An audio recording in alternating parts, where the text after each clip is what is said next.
किस प्रधानमंत्री के काल में पीएम हाउस में सिखों को कृपाण लेकर जाने की इजाजत है? किस प्रधानमंत्री ने कहा कि देश के लिए सिखों के योगदान को भुलाना असंभव है? किस प्रधानमंत्री के लिए खालिस्तानी नेता ने अपना विचार बदल दिया?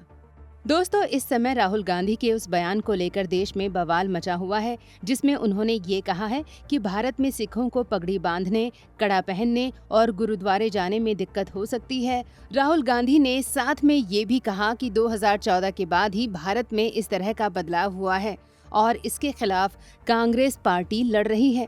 दोस्तों, ये बयान सीधा सीधा पीएम मोदी पर हमला है, क्योंकि पिछले 10 साल से भारत की शासन की कमान उन्हीं के हाथ में है। राहुल द्वारा सीधे सीधे ये संदेश देने की कोशिश की जा रही है कि भारत में मोदी सरकार के दौरान सिख समुदाय पीड़ित है और उन्हें पगड़ी पहनने में भी दिक्कत हो रही है। इस वीडियो में हम आपको बताएंगे कि मोदी और उनकी सरकार को लेकर राहुल गांधी का ये बयान तथ्य की कसौटी पर कितना खरा है। मोदी और सिखों का आपसी रिश्ता क्या है और हिंदुओं को क्या एक दूसरे का विरोधी बनाया जा सकता है? देखते रहिए द कर्मा। दोस्तों, राहुल गांधी ने मोदी सरकार पर जो आरोप लगाए हैं, उनको तर्कों पर कसना बेहद जरूरी है।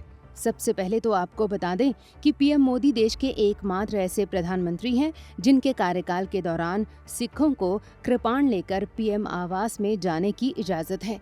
ये बयान सार्वजनिक रूप से एक सिख मनजिंदर सिंह बिट्टा ने दिया है। पीएम मोदी एकमात्र ऐसे पीएम हैं जिन्होंने प्रधानमंत्री के नए आवास में प्रवेश के समय सिख संतों को बुलाकर पूजा अर्चना करवाई थी। समय समय पर प्रधानमंत्री नरेंद्र मोदी सिखों के चिन्ह धारण करते रहते हैं। पीएम मोदी ने समय समय पर जरूरतों के हिसाब से सिख समुदाय की हर मांग भी पूरी करने की कोशिश की है, चाहे लंगर से जीएसटी हटाने का फैसला हो या फिर करतारपुर साहिब कॉरिडोर का लोकार्पण हो। इसके अलावा मोदी सरकार ने सितंबर 2020 में श्री हरमिंदर साहिब के लिए FCRA की अनुमति देने का फैसला किया। सरकार का ये फैसला श्री दरबार साहिब और विश्व भर के संगत के बीच सेवा के जुड़ाव को दिखाता है। श्री गुरु गोविंद सिंह की 350वीं जयंती पर भव्य प्रकाश पर्व समारोहों के लिए 100 करोड़ रुपए का आवंटन किया गया। इस अवसर पर 350 रुपए का स्मारक सिक्का और पटना में स्मारक डाक टिकट जारी किया गया। मोदी सरकार ने अमेरिका, ब्रिटेन, कनाडा और अन्य देशों में रह रहे विदेशी नागरिकता प्राप्त कई सिखों के नाम ब्लैक लिस्ट से हटवाए, जिससे इन लोगों को अपने परिवारों से मिलने, भारतीय वीजा और OCI कार्ड हासिल करने की सुविधा मिली। दोस्तों, मोदी सरकार ने जम्मू कश्मीर से अनुच्छेद 370 समाप्त किया, जिससे वहां सिखों को अल्पसंख्यकों का अधिकार मिला। नागरिकता संशोधन कानून के तहत अफगानिस्तान और पाकिस्तान के सिख शरणार्थियों को भारत की नागरिकता पाने में मदद मिली। अफगानिस्तान में जब गुरुद्वारे पर तालिबान का शिकंजा कसा, तब गुरु ग्रंथ साहिब को सुरक्षित भारत लाने में मोदी सरकार की भूमिका से कोई इनकार नहीं कर सकता। 1984 के सिख विरोधी दंगा पीड़ितों को मोदी सरकार ने न्याय दिलाया। सरकार द्वारा गठित SIT के जरिए 1984 के दंगे की फिर से जांच कराई गई। पीड़ितों को आर्थिक सहायता भी दी गई। प्रधानमंत्री मोदी ने अगस्त 2021 में जलियांवाला बाग के नए स्मारक और म्यूजियम गैलरी का उद्घाटन किया। उन्होंने एक इंटरव्यू के दौरान ये भी कहा कि मैंने पंजाब में काम किया है, मैं सालों से पंजाब में रहा हूँ। आपातकाल के दौरान मैं सिख के वेश में रहता था।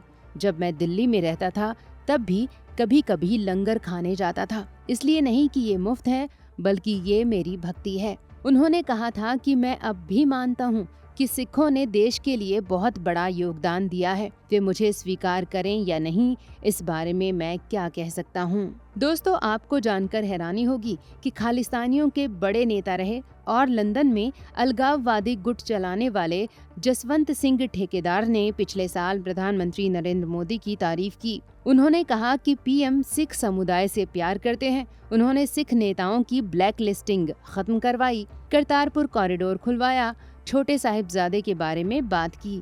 जबकि जसविंदर सिंह ठेकेदार ने 2013 में कहा था कि भारत में सिख दोयम दर्जे के नागरिक हैं। मुसलमानों को पाकिस्तान मिल गया, जबकि हमें हिंदुओं के अत्याचार सहने पड़ते हैं।